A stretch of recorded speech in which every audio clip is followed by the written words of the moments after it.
講網友，你知唔知邊個叫 Cathy Wood 啊？咁咧呢句咧就係女股神啊！喺4、5年前咧就一鳴驚人，因為咧就買中咗呢個 Tesla 同埋 Bitcoin 呢個掣。咁後來咧就有一段時期咧加息咧就輸到阿媽都唔認得。咁最近咧佢啲股票咧又贏翻嘅 Cathy Wood。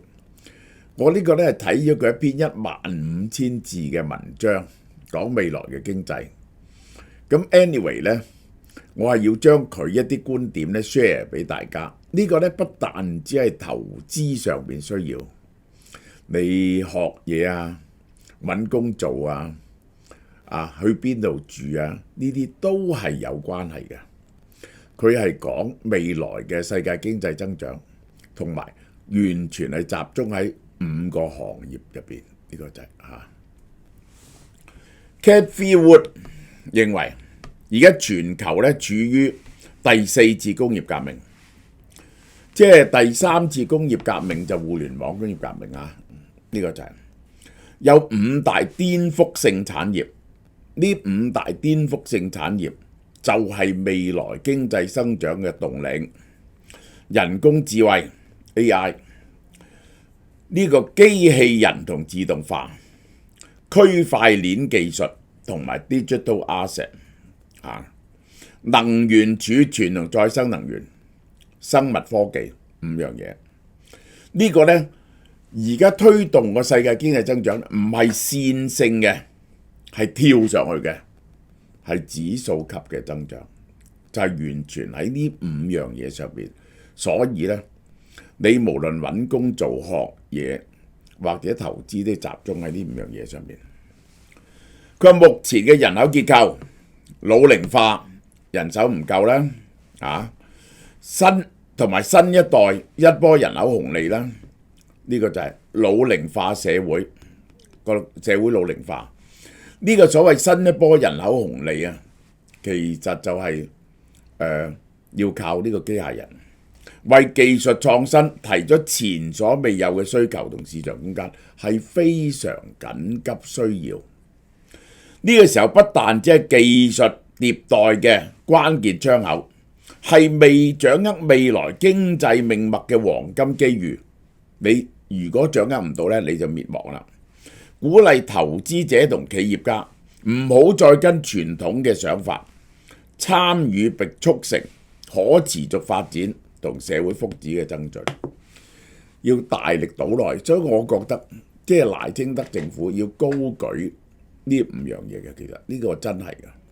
佢 Cathy Wood 係咪所有觀點我都贊成呢？唔係我亦都認為佢有啲地方樂觀咗嘅。但 anyway 呢5個行業呢，真係好重要嘅。乜嘢叫非線性增長呢？呢個係全球第4次工業革命嘅市場規模啊，喺2015年嗰陣時咧1萬億美金啫，10年前，而家咧5萬億美金，10年五倍，而家爆炸性成長。過去嗰10年咧，每年增加18%嘅，好得人驚嘅。我覺得咧就 AI 技術係推動咗美國嘅經濟成長，增強咗美國經濟嘅壓力嘅。好啦，第一，人口老齡化嘅需求。2025年啊，全球65歲以上嘅人口咧，去到9.3%。2030年升到12%。其實係點樣講呢？人力唔夠就推動咗機械人。而嗰啲人好老咧，又要人哋照顧，就係推動咗醫療嘅需求。咁於是咧，你就要用智能，就係將嗰啲嘢咧擺落一個人嘅身體上，佢就可以代替咗人嘅勞力。而你又要用 AI 智能去輔助醫療，先至能夠減輕醫療嘅成本。第一，人工智能 AI 經濟同生產力革命嘅引擎。佢話 AI 啊，呢啲咁樣嘅算力啊，你唔好睇佢做一種技術，你覺得佢係一種力量，就等於以前古代燒煤燒炭，然後咧就轉咗燒石油，用電一樣。呢個就係 power 整個經濟嘅進展。生成式 AI 推動全球 GDP 增長7%。高盛嘅研究報告，生成式 Generative Artificial Intelligence 為全球經濟帶嚟巨大嘅變化，即係咧1-2年前認為做唔到嘅嘢，譬如完全生成字幕同埋呢個配音咧，而家已經做到，我就嚟出片俾大家睇下。我哋每條新聞咧都用一條片嚟到 illustrate 啲新聞。隨着更多以自然言語處理為核心嘅先進生產力俾企業同社會使用，高盛研究未來10年全球嘅 GDP 增長有望7%，接近7萬億美金。初步估計美國勞動生產力嘅增長因此提高1.5個百分點，每年嗰個勞動力生產率嘅年增量多1.5個%。呢個世界上喺未曾有工業革命之前呢，全世界嘅經濟增長咧係0.6個%一年。工業革命之後咧3個%一年，而家估計 AI 時代咧係7個%一年。純粹 AI 推動每年，譬如美國嘅經濟增長2.5個%，AI 嘅部分加多1.5落去，變咗4個%。雖然生成性 AI 嘅潛力有好多不確定性，但係佢慢慢咧就好似同人類嘅原創極為相似嘅內容，並且打破人機交流嘅障礙。咩叫人機交流障礙？我哋啲咁白痴嘅人咧，我唔識得點樣用喎，好多機都。而家唔係，你同佢講就得啦。哇！呢個爭好遠。於是每個人都可以使用，呢個係黃仁勳講嘅，係可以使用到，你唔需要寫 program， 你就可以叫嗰個電腦做到你要做嘅嘢，打破人機交流嘅障礙，就對宏觀經濟產生重大嘅影響嚇。呢個就係好啦。第一 ，AI 時代係乜嘢？算力同算法嘅指數級提升。自從摩爾定律，晶片嘅運算能力咧，每18個月就翻1倍。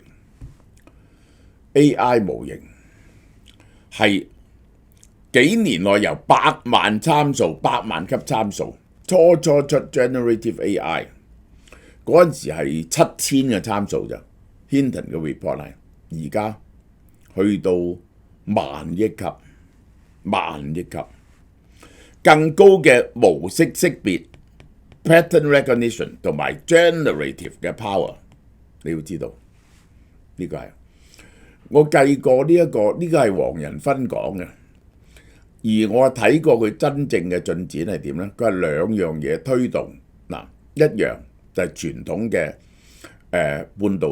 半導體呢。我睇見咧，每年咧係增長10-20%嘅算力，呢個就係台積電半導體增長，呢個第一。第二咧就係乜嘢咧？就係呢個 GPS 加速器令到個算力嘅增長。第三就係 AI 嘅推動個增長。AI 推動嘅增長加埋 GPU 嘅增長，大約係咁啦。佢每次咧，每半年咧就一個 generation， 佢每年就跳一級噶啦。呢個跳一級咧就3倍到啊。於是1年咧就10倍，1年10倍，10倍、100倍、1000倍、1萬倍、10萬倍、100萬倍，6年就100萬倍。個算力係黃仁勳就保守啲，10年嗰個算力係提升100萬倍，你唔能夠想像100萬倍增加100萬倍係幾多？好啦，同埋資料量嘅爆發，因為你有咗呢個 AI 同埋呢個 GPU generate 更多嘅知識出嚟，以前覺得冇可能嘅嘢我哋做到。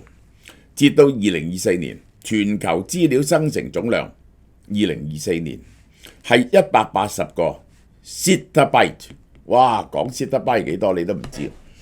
但係我哋睇下2024年嗰刻係180個 zettabyte， 到咗2028年呢，四年後1、2、3、4、4年後呢，已經係360個 zettabyte， 即係4年呢就 double 嗰個 data 嘅 double，data double， 你由 data 嚟到推算啲模型嘅能力呢，有大幅度增加。自動駕駛呢一個 Cathie Wood 講，目前 AI 應用最大嘅就係自動駕駛，估計2030年呢規模達到6000億美金，年複合增長率20%，係 AI 最大嘅單一應用場景。所以而家你講買 AI 就係最大嘅 application 喺自動駕駛，而自動駕駛就係 Tesla。好啦，仲有金融科技效益喎。AI 喺風險管理同智能投顧入邊呢，令到機構投資者嘅流失率達20%，即係以前呢，我哋冇辦法自己做嘅啲資料搜集，或者睇住個股市，而家唔係。於是我哋唔需要幫襯嗰啲機構，可以自動用呢個 AI 嚟到管理你嘅資產同埋投資，清楚啦嘛？企業嘅 AI 支出，嗱，大家睇下呢個就企業嗰個支出，呢個 IT 設計入邊，佢增加幾多呢？佢係咁樣上呢條線係，佢增加嘅幅度最高係45%更加10幾個%而家。呢一個係 AI 解決方案嘅增速。你睇佢長期喺呢條線上邊，而家增加緊50%，每年增加50%，而其他嘅 IT 呢，只係增加10幾個%啫。而呢個 AI 呢，已經佔咗整體嘅capital investment 嘅15%，係瞓身投資緊落去 AI。好啦，訓練算力成本同埋能耗，訓練大型模型嘅電力消耗，正係碳排放嘅新焦點。要平衡效能同埋可持續發展。嗱，大模型訓練呢，佢哋已經推到10萬級，可能咧推到100萬片晶片。嗰個算力需要大量嘅晶片，但係更加得人驚嘅咧係 inferencing。一年內呢個 inferencing 咧係增加幾十倍、50倍，即係 inferencing 係點解用咁多呢？就係我哋每個人都喺度使用中。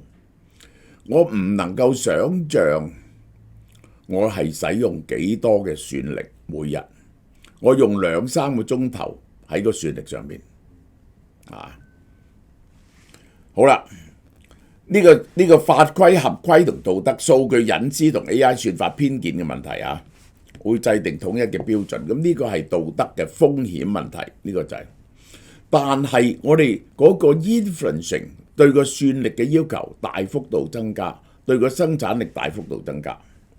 好啦，佢推薦邊幾隻呢？ Alphabet、NVIDIA、Alphabet、Microsoft， 純粹 AI。NVIDIA 你明白啦，呢個就係 Alphabet Google， 因為 Google 嘅 Gemini 呢，佢就推薦啦。Microsoft 投資好多錢，佢同 OpenAI 合作。嗱，我唔同意 Google 最大鑊嘅咧，佢係 self-destructive。佢喺呢一個佢嘅 AI 進步係同時毀滅緊佢嘅 search engine。search engine 係佔咗50%Google 嘅收入，所以咧我係唔會買 Google 嘅。好啦，佢講能源儲存同再生能源，全球嘅儲能市場係幾多錢呢？你要將啲能量儲起上嚟，你睇住佢成長，呢個就係喺呢度係44億，去到呢度呢，2023年嗰時呢51億，2023年、2030年呢一度啊，去到128億。呢度我哋喺呢度啊，60幾億，喺呢一個5年內係 double， 複合成長率17%。嗱，點解要咁多能源儲存呢？我解釋俾大家聽。嗰個能源儲存係唔係可行呢？就因為儲存嘅成本大幅度降低。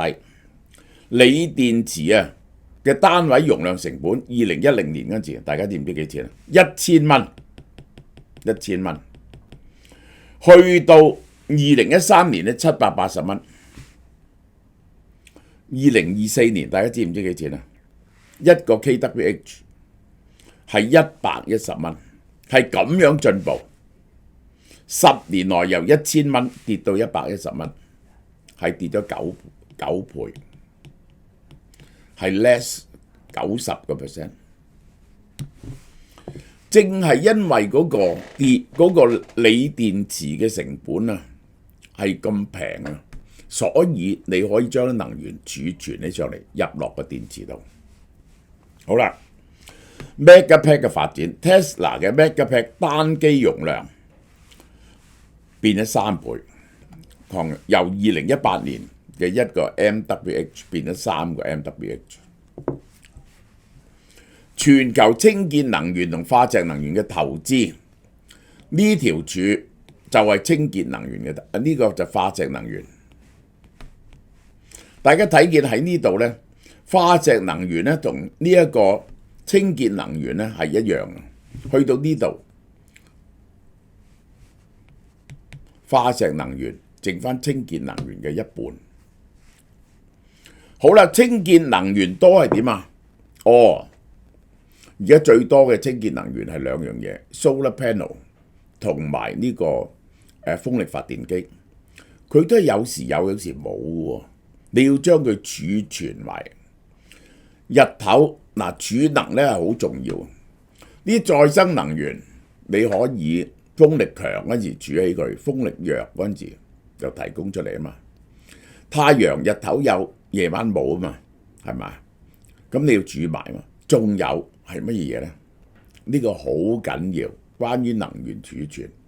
其實呢個包括能源效率嘅使用，因為呢，譬如我哋日頭需要好強嘅冷氣噶嘛，咁所以呢，日頭嗰陣時呢，嗰個電嘅使用呢係非常多嘅。夜晚瞓咗覺，個電嘅使用呢非常少。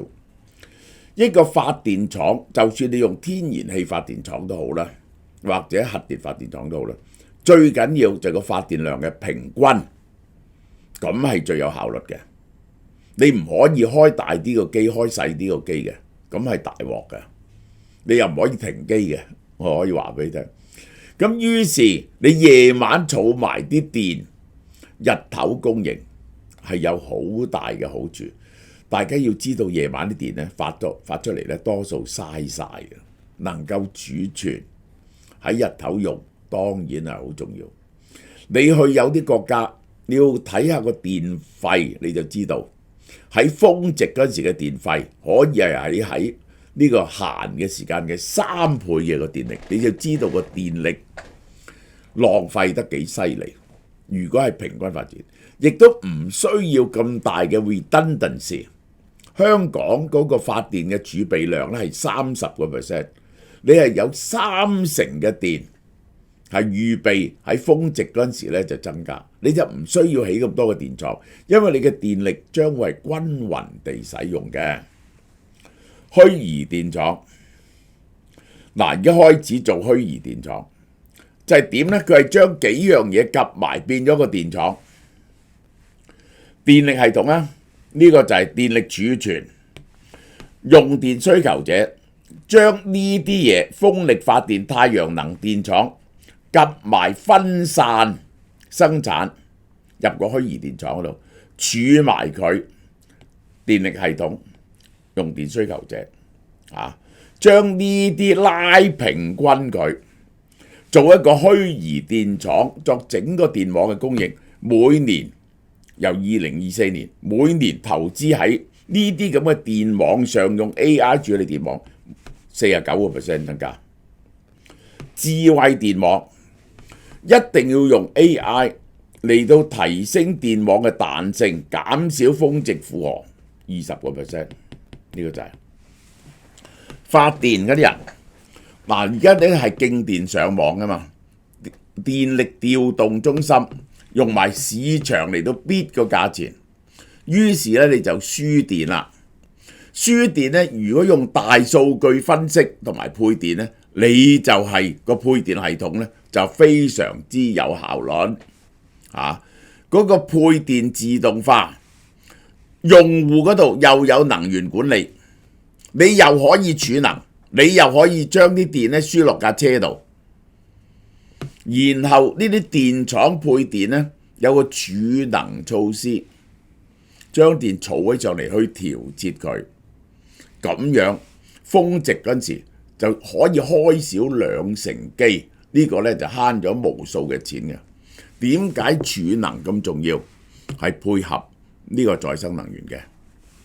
推薦咩公司啊 ？Tesla。本來 Tesla 咧就係嗰個做呢個儲能呢樣嘢生意進展得好快嘅，舊年增加60-70%。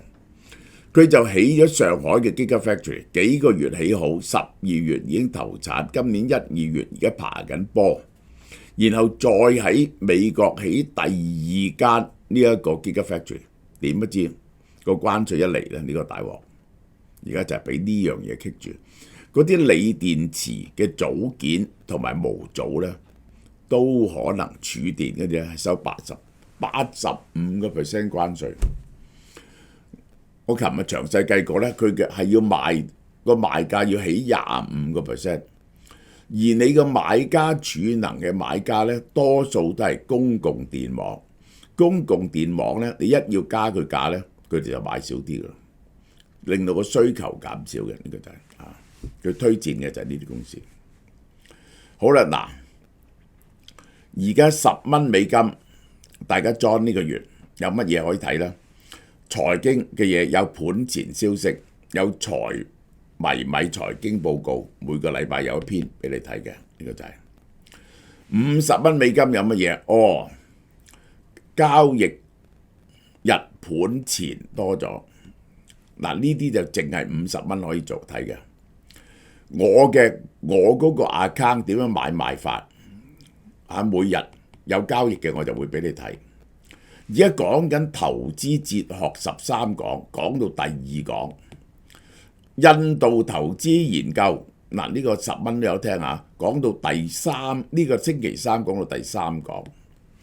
IPO 同話題研究報告每個禮拜2-3篇，有乜嘢新股同埋有乜嘢股票突然間炒起就會答你嘅。呢個係迷米財經觀察，逢星期交易日中午傍晚2篇緊急消息，以私信形式不定期發放。我特派專員喺聊天室同你哋傾偈，有問題嗰時問我點樣揾已經發布嘅文章。你走去蕭若元說嗰度作品系列嗰度，你可以揾翻呢啲文章出嚟。嗱，睇見錢袋有錢袋嘅 icon 咧，就即係$50專屬嘅，你就唔可以入去。呢度有個錢袋嘅 icon， 呢個就係好啦，我派咗個特派專員Killer 喺度同大家互動。你有嘢問佢，佢每日咧有咩問題咧就可以問我嘅。呢個就係剛啱出咗一個 Circle 嘅短信，但係我做咗個好詳細嘅 Tesla 嘅報告，7000字。個分析我覺得非常之清楚，係點係唔係要？如果今日呢個 Tesla 股票係咪要買？呢個就係呢輪而家呢個月我生日，如果你裝個年費嘅時候咧，係有8折嘅 discount 嘅，好嘛？